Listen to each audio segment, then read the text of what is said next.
Hello everyone. Episode की शुरुआत में जू अपने पापा से काफ़ी ज़्यादा गुस्से में बोल रहा होता है कि आप मुझे बता नहीं रहे हो।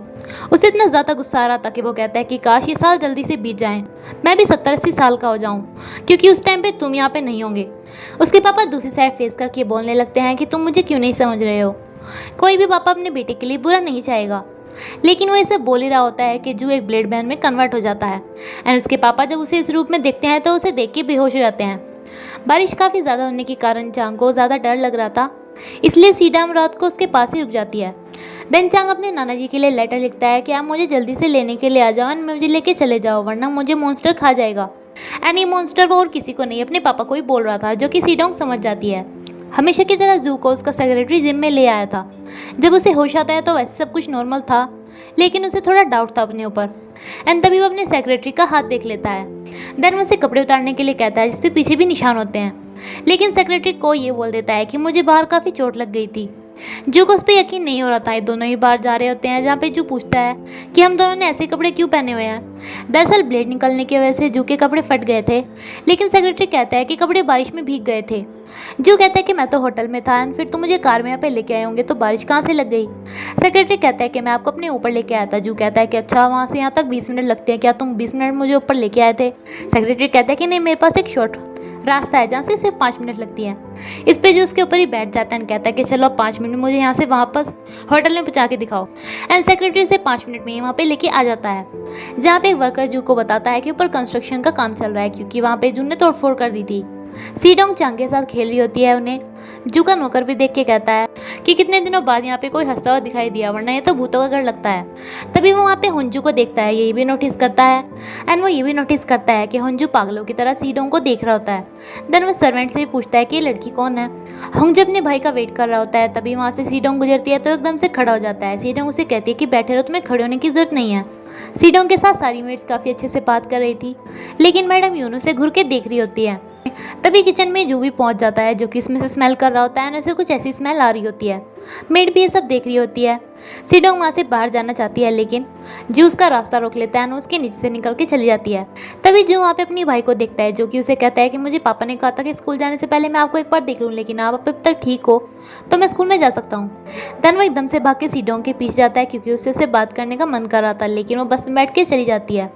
अपने ऑफिस के दिन 2 लोगों की जू ने पिटाई की थी, उन दोनों की ऑफिस सीडोंग और उसके फ्रेंड्स को दे दी जाती है एक प्रोग्राम बनाने के लिए, जिस पे इन दोनों को बहुत ज़्यादा गुस्सा आता है। ये सोचते हैं कि वो इसका बदला लेंगे। सीडोंग जब ऑफिस में आती है तो उसके सारे फ्रेंड्स उसे काफ़ी खुशी होकर बताते हैं कि उन्हें यहाँ पे कितनी अच्छी अच्छी फैसिलिटीज़ मिली हुई हैं। लेकिन सुनवान थोड़ा सैड होता है एंड सीडोंग को साइड में बुला के कहता है कि तुम रात को जू के घर पे क्यों रुकी थी। वो जैसे ही डांट रहा होता है, लेकिन जब सीडोंग बताती है कि जू तो उस दिन घर पे था ही नहीं, तो सुनवान थोड़ा खुश हो जाता है और उसे उठा के घुमाने लगता है। वो ऐसे ही उसे घुमा रहा होता है कि वहाँ पे जू आ जाता है, जो कि उसमें से फिर से स्मेल करने लगता है। कोच जू के पापा को बेहोशी की हालत से उठाकर हॉस्पिटल में ले आया था ना। वो उससे पूछता है कि जब उस दिन आप बेहोश हो गए थे तो आप किस बात पे बेहोश हुए थे, क्या आपने कुछ देखा था। लेकिन जू के पापा बताते हैं कि शायद मैंने बिजली की वजह से थोड़ा अजीब कुछ देख लिया था, या फिर मैं अब ज़्यादा बूढ़ा हो गया हूँ तो मुझे ऐसा कुछ दिखने लगा है। लेकिन यहाँ से निकलते टाइम वो को कहते हैं कि उस बच्चे को लेकर जू का क्या प्लान है, क्या वो उसे अपने साथ रखेगा, ये जानते हुए भी कि सबको पता है कि उसकी भी शादी नहीं हुई है। वो जो कुछ भी करे, लेकिन याद रखे कि मैं भी उसका पापा हूँ, उसकी इज्जत के साथ मेरी इज्जत भी जुड़ी हुई है। सीडोंग जू को वो लेटर दिखाती है, जो कि उसके बेटे ने अपने नाना जी के लिए लिखा हुआ था, एंड कहते हैं कि वो तुम्हें मॉन्स्टर समझने लगा है, क्योंकि तुम उसके साथ बड़ा बुरा बर्ताव करते हो, काफी गुस्से से बात करते हो, तुम्हें उससे अच्छे से बात करनी चाहिए। मॉन्स्टर से जू को लगता है कि कहीं उसके बेटे ने उसका असली रूप तो नहीं देख लिया, जो कि वो हमेशा सपने में देखा करता था। वो उससे जाके गुस्से में पूछता है कि तुमने मुझे कैसे देखा, तुम मुझे मॉन्स्टर क्यों बोल रहे हो। चांग इस पे रोने लगता है, जिसपे वो उसकी एक पेंटिंग भी बनाता है। वो देखता है कि उसमें ब्लेड्स बने हुए हैं, जिससे कि जू को पता चल जाता है कि लास्ट टाइम जब बारिश हुई थी तो उसने उसे असली रूप में देख लिया था। जू डिसाइड करता है कि वो चांग को अपने नाना जी के घर पे लेके जाएगा, एंड वो सीडोंग को भी पिक कर लेता है, जिसके पूछने पे जू बताता है कि ये चांग बोल रहा था कि मैं अपनी वाइफ के बिना वहाँ पे नहीं जाऊंगा, इसलिए मुझे तुम्हें भी लेना पड़ा। सीडोंग की सो की आंखें खुलती है तो बहुत ही ज़्यादा अच्छी जगह पे होती है। एंड लेटर में चांग ने ये भी लिखा था कि नाना जी, मैं आपके होम टाउन में आना चाहता हूँ, क्योंकि मुझे मॉम ने कहा था कि वो बहुत ज़्यादा अच्छी जगह है। एंड तेही को भी ये जगह बहुत ज़्यादा अच्छी लगती थी। वो जू को बोलती थी कि हम यहीं पर ही अपना एक घर बनाएंगे। जू की कार खराब हो गई थी। सीडोंग उसे जल्दी से इंश्योरेंस कंपनी पे फ़ोन करने के लिए कहती है, एंड उन्हें बस में बैठना पड़ता है, जहाँ पे सीडोंग सभी की बहुत ज़्यादा हेल्प करती है। सेक्रेटरी को जब जू नहीं मिलता तो वो हर जगह ढूंढता है। वो सीडोंग के ग्रुप के पास जाता है तो उसे पता चलता है कि सीडोंग भी वहाँ पे नहीं है, जिसपे वो कहता है कि जू भी नहीं है तो वो दोनों एक साथ होंगे। इस पे सुनवान उसे गुस्से में कहता है कि क्यों तुम्हें ऐसा क्यों लगता है, लेकिन सेक्रेटरी उसकी बात को इग्नोर करके वहाँ से चला जाता है। तभी जू की कार का ड्राइवर आके बताता है कि उनकी कार खराब हो गई है क्योंकि मुझे इंश्योरेंस कंपनी से कॉल आई थी एंड वो गुरे गांव में जा रहे हैं। गांव में जाने का पानी वाला रास्ता था एंड बोट चलाने वाला ही तेही का पापा था। तभी हम जू की मॉम को देखते हैं जो कि इतनी ज्यादा कामचोर होती है कि कॉल आने पर भी फोन उसे कोई और ही उठा के देता है। एंड ये कॉल जून के सर्वेंट को यून की आई थी जो कि उसके पापा से बात करना चाहती थी। एंड जू की मम्मी जू के पापा को फोन देते हुए कहती है कि जू ने एक ऐसी नौकरानी को रख रखा है जिसे मैनर्स भी नहीं है, उससे तुमसे क्या काम है, जो वो तुमसे डायरेक्टली ही बात करना चाहती है, उसे इतनी भी तमीज नहीं है। ये सब वो यून को सुना के ही बोल रही थी एंड उसे बहुत ज्यादा गुस्सा आता है। एंड यून जू के पापा को मिलने के लिए बुलाती है। जू तेही के घर पे जाता है तो वहाँ पे उसे उसकी फोटो मिलती है एंड घर पे तेही की मॉम भी होती है जिसकी मेंटल कंडीशन अब सही नहीं थी। एंड वो जू को देख के सोचते हैं कि घर का बिल देने के लिए आया है। उनकी इस हालत पे जू को बड़ा बुरा लगता है क्योंकि वो अपने बेटी की गम में ही ऐसी हो गई थी। लेकिन जब ये सीडोंग को देखती है तो वो उनमें अपनी बेटी दिखाई देती है एंड वो उसे गले लगा लेती है। ये सीडोंग को बोल रही होती है कि तुम इतने दिनों से कहाँ चली गई थी, मैं तुम्हारा कितना ज़्यादा वेट कर रही थी। सीडोंग भी बहुत ज़्यादा इमोशनल हो जाती है। जू को ये सब अच्छा नहीं लग रहा था, वो उन्हें काफ़ी ज़ोर से चिल्ला के कहता है कि ये तेही नहीं है, लेकिन सीडोंग भी ऐसे एक्ट करने लगती है जैसे वो तेही ही है एंड उसकी मॉम को कहती है कि मैंने आपको बहुत ज़्यादा याद किया। जू तेही के पापा से पूछ रहे होता है कि उसके साथ क्या हुआ था, लेकिन वो उसे कुछ नहीं बताते क्योंकि तेही के लास्ट टाइम में वो जू के पापा से बहुत सारी रिक्वेस्ट करने के लिए गए थे कि मेरी बेटी बहुत ज़्यादा बीमार है, आप मुझे जू का पता बता दो, शायद वो उसे देख के थोड़ी ठीक हो जाए। लेकिन जू के पापा ने उसे साफ इनकार कर दिया था। तभी वहाँ पे सेक्रेटरी भी आया था उन्हें ये बताने के लिए कि ये उनकी जू की मेड आपसे बोल रही है कि उन्हें आपसे कुछ चाहिए, आपको उन्हें कुछ देना है। तो जू के पापा उसे कहते हैं कि इसे यहाँ से लेके चले जाओ। तेही के पापा बार बार उससे ऐसे ही रिक्वेस्ट करने के लिए आए थे क्योंकि उनसे अपनी बेटी की हालत देखी नहीं जा रही थी। वो उसे बोलते भी हैं कि वो मर रही है, लेकिन जू के पापा के ऊपर उनकी बातों का कोई भी असर नहीं होता एंड सेक्रेटरी को भी उसके लिए बहुत ज़्यादा बुरा लग रहा था। तेही की मॉम सीडोंग को तेही सोच के उसे बहुत ज़्यादा खिलाती है, इतना ज़्यादा कि वो पेट पकड़ के पड़ जाती है। एंड तेही की मॉम उसे कहती है कि मेरी बेटी कितनी ज़्यादा सुंदर है, उस जंगून का बेटा ही तुम्हारे पीछे पड़ा था, वही तुम्हें हमेशा फॉलो करता रहता था, इसमें तुम्हारी क्या गलती थी। जब वो छोटा था तो तभी से उसने तुम्हारे आगे पीछे चक्कर लगाने स्टार्ट कर दिए थे और तुमसे कितनी सारी रिक्वेस्ट करती कि तुम उसे ट्यूशन पढ़ाओ। ये सब बातें जू भी सुन रहा होता है। सीडोंग एंड जून के पड़ोसी कुछ सामान देने के लिए जाते हैं, लेकिन वो पड़ोसी तो छत टूटने की वजह से नीचे गिर जाता है। सीडोंग उसकी हेल्प करती है एंड उसे दवाई भी लेके आनी पड़ती है। जू उसे मना करते उसके पीछे चला तो जाता है, लेकिन उस पड़ोसी ने सीडोंग को ये एड्रेस दिया था एंड आगे जाके जू रास्ता भूल जाता है तो अब उसे भी उसके साथ जाना पड़ता है। चांग अपनी नाना नानी के साथ बैठा होता है जिसपे उसकी नानी को एकदम से कोई बात याद आती है एंड वो गुस्से में बोलने लगती है कि वो कितना ज़्यादा बेकार आदमी है, मैंने इतना ज़्यादा बेकार आदमी कभी भी नहीं देखा। हमने जो कि कभी अपनी बेटी को मारने के लिए हाथ भी नहीं उठाया, वो उसके साथ ऐसा कैसे कर सकता है। लेकिन चांग के नाना जी उसे चुप करने के लिए कहते हैं कि चुप हो जाओ, ये भी सुन रहा है। मार्केट में जाके सामान खरीदने के लिए सीडोंग के पास पैसे नहीं होते तो वो जू से मांगती है, लेकिन जू से अपना पूरा पर्स पकड़ा के चला जाता है। सीडोंग देखती है कि उसमें तेही की पिक होती है। जब वो उसे पर्स को उसे देने के लिए जाती है तो वहाँ से उसे चोर लेके चला जाता है। ये दोनों इसका पीछा करते हैं, लेकिन आगे जाके जू रुक जाता है एंड फिर सीडोंग को भी रुकने के लिए कहता है, लेकिन वो तो नहीं रुकती। जू से चारों तरफ ढूंढने लगता है लेकिन उसे मिलती भी नहीं है एंड ऐसे ही रात हो जाती है। उसे काफ़ी ज़्यादा घबरा जाता है एंड पुलिस में कंप्लेन करने के लिए चल देता है, लेकिन वहीं पे ही सीडोंग उस चोर को पकड़ के लेके आ जाती है। जो उसे देख के कहता है कि क्या तुम इतने घंटे से इसके पीछे ही भाग रही थी, तुम इसे ही ढूंढ रही थी। एंड सीडोंग उसका पर्स लौटाते हुए कहती है कि इसमें तेही की फोटो थी जो कि तुम्हारे लिए बहुत इंपॉर्टेंट होगी, इसीलिए। देन यहाँ से वापस जाते टाइम बहुत ज़्यादा अंधेरा हो जाता है। जू को अंधेरे से काफ़ी ज़्यादा डर लगता था तो वो उसे हक कर लेता है, लेकिन फिर कहता है कि मैंने तुम्हें कहा था ना कि यहाँ पर मत आना। जू के डैड एंड इस मेड की बातों से हमें पता चलता है कि इन दोनों का भी कोई बेटा है। एंड ये मेड कहती है कि जिस घर में जू रहता है वो आप मेरे बेटे के नाम कर दो। एंड वहाँ से निकलते टाइम वो उन्हें ये भी बता के जाती है कि जू अपने बेटे के साथ तेही के गाँव में गया है। सीडोंग के सभी फ्रेंड्स काफ़ी खुश होते हैं कि उन्होंने गेम बना लिया, लेकिन जब वो उसे पहली बार चला के देखते हैं तो उसमें सिर्फ एक पिक आती है क्योंकि इनका गेम इन दोनों ने चुरा लिया था। सेक्रेटरी को पता था कि जब भी बारिश आने पर जू को गुस्सा आता है तो वो मॉन्स्टर में बदल जाता है। एंड उन्हें वेदर फोरकास्ट से पता चलता है कि बारिश आने वाली है, तो वो जल्दी से गोरे के लिए भाग लेता है क्योंकि वहाँ पे बारिश आने वाली थी एंड उससे पहले उसे वहाँ से जू को लेके आना था। तभी वो याद करता है कि जब वो तेही के पापा को लेके जा रहा था तो उन्होंने उससे पूछा था कि क्या तुम जानते हो कि जू कहाँ पे है, लेकिन सेक्रेटरी को भी उसे मना करना पड़ा था। एंड अब उसे इस बात का बहुत ज़्यादा रिग्रेट हो रहा था। जू सीडोंग को ढूंढने के लिए जाता है जो कि उसी के घर की छत ठीक कर रही थी जो कि नीचे गिर गया था। लेकिन उसे उसमें ही दिखाई देती है क्योंकि सीडोंग ने उसी के कपड़े पहने हुए थे। इस पे जू को बड़ा गुस्सा आता है। वो एकदम गुस्से में उसे वहां से उतरने के लिए कहता है। देन उसे कपड़े उतारने के लिए कहता है एंड कहता है कि तुम्हें किसने कहा था ये कपड़े पहनने के लिए। सीडोंग कहती है कि मॉम ने। तो जू गुस्से में बोलता है कि वो तुम्हारी मॉम नहीं है, समझी। देन घर पे आ जाती है कपड़े चेंज करने के लिए।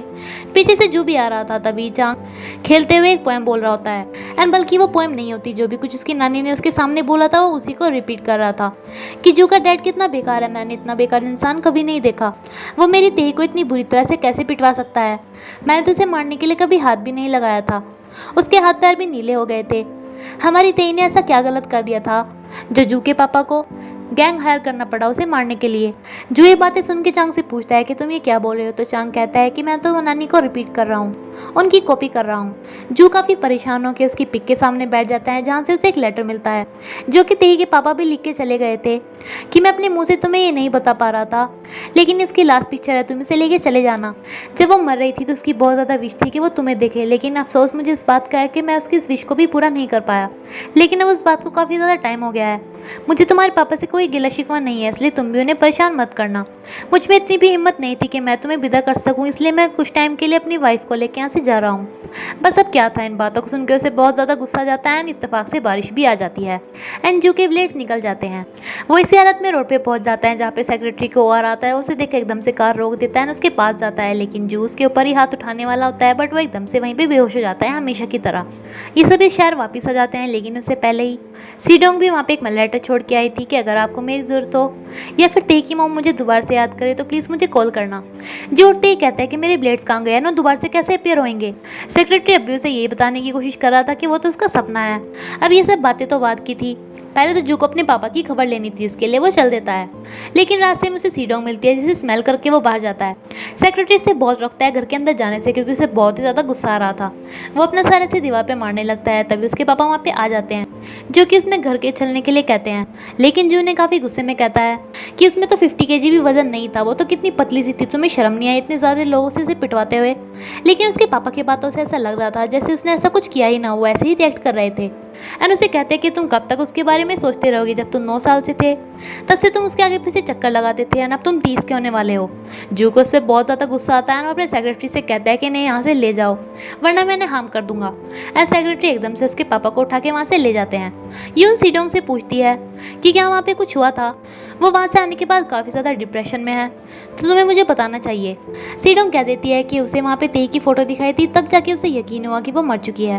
देन मेड उसे कहती है कि जू ऐसा नहीं है जो कि किसी लड़की को घुमाने के लिए लेके जाए, तो क्या तुमने वहां पे एंजॉय किया। सीडोंग उसकी बातों को समझ में नहीं पाती एंड मेड उसे ये बोल के चली जाती है कि शायद तुम भी उसके पैसों के पीछे ही हो। जू के लिए कुछ गिफ्ट्स आए थे, लेकिन उसका नौकर उसे अपने पास छुपा लेता है अपने बेटे वांते को देने के लिए। तभी वहां पे जू का भाई आ जाता है जो कि उसे कहते हैं कि भाई घर पे है क्या। सर्वेंट कहते हैं कि तुम अपने भाई को पूछती हो या तुम्हें उस लड़की के बारे में पूछना है कि वो घर पे है या नहीं। होंगजू कहता है कि नहीं नहीं ऐसा तो कुछ भी नहीं है। देन सर्वेंट उसे ये बोल के चलने लगता है कि ठीक है तुम्हें तो उसके बारे में पूछना ही रही है, जबकि होंगजू को पूछना होता है। लेकिन अब सर्वेंट काफी भाव खा रहा होता है, जिसपे होंगजू कहता है कि अगर तुम मुझे नहीं बताओगे तो मैं बता दूंगा कि तुम यहाँ से कोई चीज चोरी कर रहे थे। देन सर्वेंट उसे बता देता है कि वो भी अभी यहाँ से गई है एंड होंगजू से एक लेटर देते हुए कहता है कि इसे भाई को दे देना जबकि वो अकेले होंगे। यून एक दूसरी मेड को कहती है कि यहाँ से कुछ सामान चोरी हुआ है, न जाने किसने वो चोरी कर लिया एंड वो ये मेड को सुनाते हुए बोल रही थी। देन वो चांग को कहते हैं कि क्या तुम अपने ग्रैंडफादर से मिलना चाहते हो। चांग सोचता है कि वो उसके नाना जी के बारे में बात कर रही है एंड वो कहता है कि हाँ मैं उन्हें बहुत मिस करता हूँ, लेकिन वो उसके दादाजी के बारे में बात कर रही थी। देन वो सीडोंग को कॉल करके कहती है कि जो कुछ भी मेरी तुम्हारे साथ बात हुई थी उसे प्लीज जू को मत बताना क्योंकि ये मैनर्स होते हैं। सीडोंग भी कहती है हाँ ठीक है, लेकिन जब वो फोन कट करती है तो होंगजू से आके कहता है कि वो मेड मेरे पापा की सबसे बड़ी जासूस है, इसलिए उससे केयरफुल रहना। सारी की सारी बहस लड़ाइयाँ उसके मुंह से ही स्टार्ट होती हैं। सीडोंग भी उसे थैंक्स कहती है एंड होंगजू कहता है कि क्या तुम मेरे भाई को डेट कर रही हो। लेकिन सीडोंग का रिएक्शन देखने के बाद वो कहता है कि नहीं शायद तुम नहीं कर रही, एंड अगर तुम नहीं कर रही हो तो क्या तुम मेरे साथ घूमने के लिए चलोगी। मैं एक अच्छा स्टूडेंट तो नहीं हूँ, लेकिन मेरे अंदर बाकी गुड क्वालिटीज भी हैं। मैं एक बहुत अच्छा सिंगर हूँ, मैं गिटार भी बजा सकता हूँ। लेकिन सीडोंग उसे एक मार के कहती है कि पहले अपना होमवर्क तो कंप्लीट कर लो एंड बस में चली जाती है। लेकिन उसे याद आता है कि उसके पास पैसे नहीं है टिकट खरीदने के लिए। तभी होंगजू से टिकट खरीदने के लिए देता है एंड कहता है कि अब तुम मेरी कर्जदार हो गई हो। सीडोंग काफी खुशी से अपने फ्रेंड्स के पास जाके कहती है कि हाय गाइज, लेकिन उसके फ्रेंड्स कहते हैं कि क्या हाय गाइज एंड उसे बताते हैं कि कैसे उनके ऑफिस के कुछ लोगों ने उनका प्रोग्राम हैक कर लिया है एंड वो उससे ये भी पूछते हैं कि वो इतने टाइम से कहाँ थी, तो वो बताती है कि मैं जू के साथ उसके गांव में गई थी। जिसपे सोनवान काफी गुस्से में कहता है कि तुम ऐसे करती हो, तभी तो ऑफिस में तुम्हारे बारे में रूमर्स फैलने लगे हैं। एंड ये बोल के वहाँ से चला जाता है। जो अपने सेक्रेटरी से पूछता है कि मुझे सब कुछ तो पता चल गया है, लेकिन अब मुझे ये बताओ कि कब से स्टार्ट हुआ है। सेक्रेटरी रोते हुए बताता है कि शायद ये जब से स्टार्ट हुआ है जब मेरी बहन मर रही थी और आपने उसे अपनी बोन मैरो दी थी। उसी रात को बारिश हो रही थी, आपको पता चला था कि आपकी कंपनी में बहुत बड़ा लॉस हुआ है ना, आप एकदम से गुस्से में आए थे और फिर बेहोश हो गए थे। तभी मैं आपके पास आया था आपको उठाने के लिए, लेकिन मुझे खून निकल गया था क्योंकि आपके छोटे छोटे ब्लेड्स आ गए थे। तो शायद ये तब से स्टार्ट हुआ होगा। लेकिन जू से कहता है कि ऐसा भी होता है क्या कि मैंने कुछ चीज़ डोनेट किया और मेरे अंदर सुपर पावर्स आ गई। एंड वो सेक्रेटरी से कहता है कि मुझे गुस्से दिलाओ, मुझे दोबारा से बन के देखना है। लेकिन सेक्रेटरी से बताता है कि ये ऐसे वर्क नहीं करने वाला। जब बारिश आती है उसके बाद आप गुस्सा होता है तभी कुछ होता है। तभी कुछ टाइम बाद बारिश आ जाती है और एकदम से जूस के पास आके कहता है कि देखो बारिश आ गई है, मुझे एक चाटा मारो। लेकिन उससे चाटा खाने के बावजूद भी उसे गुस्सा नहीं आता। देन वो सीडोंग से मिलने के लिए जाता है, लेकिन उसके ऑफिस में कोई भी नहीं होता क्योंकि यहाँ पर तो मैच चल रहा था उनका अपने खिलाफ वाली टीम के साथ। एंड स्टेक्स पे थी उनकी टैब एंड एक स्पीकर। लेकिन तभी वहाँ पे जू आके सीडोंग को बुला लेता है। सभी वर्कर्स उसे देखने लगते हैं। एंड उसके जाने के बाद ही खिलाफ वाली टीम कहती है कि देखो मैंने कहा था ना, इन्होंने तो इसे ऑफिस में भी इसलिए रखा है वरना इसके पास कोई एबिलिटी नहीं है। एंड सीडोंग के फ्रेंड्स को उन पर बहुत ज़्यादा गुस्सा आता है। सर्वेंट वो सारा सामान अपने बेटे को देने के लिए जाता है एंड वो लेटर भी उसके पास होता है। कहता है कि अगर वो सामान देख के खुश नहीं होगा तो पैसे देख के तो खुश हो ही जाएगा। जू सीडोंग से पूछता है कि कुछ तुम्हें वहाँ वाली बात बताओ जो कि तुमने तेही के मॉम या डैड से सुनी हो। वो ये सब बातें उससे इसलिए पूछ रहा था जिससे उसे गुस्सा है वो दोबारा से मॉन्स्टर बन जाए। सीडोंग उसे बताती है कि तेही के पापा ने मुझे तुम्हें ये बताने के लिए कहा था कि तुम तेही को भूल जाओ, उस बच्चे को उन्हीं को ही दे दो ना, अपनी नई लाइफ स्टार्ट करो। एंड अपने डैड पे भी ज़्यादा गुस्सा मत होना, वो भी अपने चांग से बड़ा प्यार करते हैं। वो तो एक बार उसे लेने के लिए भी आए थे। जो इस पे काफ़ी गुस्से में कहता है कि क्या वो उसे छीनने के लिए गए थे। एंड उसे गुस्सा आना स्टार्ट हो जाता है। लेकिन इससे पहले कुछ हो पाता वहाँ पे सेक्रेटरी आ जाता है, उसे लेके वहाँ से चला जाता है एंड डाल देता है जिम में। एंड दूसरी तरफ मेड चांग को तैयार करी थी उसे उसके दादाजी के पास लेके जाने के लिए। एंड वो उसे उसके पास पहुँचा देती है। जू के बेस निकल जाते हैं। वो बस यही बोल रहा होता है कि काश मैं बेहोश ना हो। वो एक बार बेहोश होता भी है लेकिन फिर से उठ जाता है एंड बाहर की तरफ को भाग लेता है जहाँ पे सेक्रेटरी उसे देख रहा होता है। एंड उसके पास सीडोंग भी आ जाती है एंड वो भी ये सब देखती है कि जू एकदम से उड़ गया एंड इतनी बड़ी बिल्डिंग के ऊपर जाके खड़ा हो गया। एंड इसी साथ ही एपिसोड खत्म होता है फ्रेंड्स। Thank you.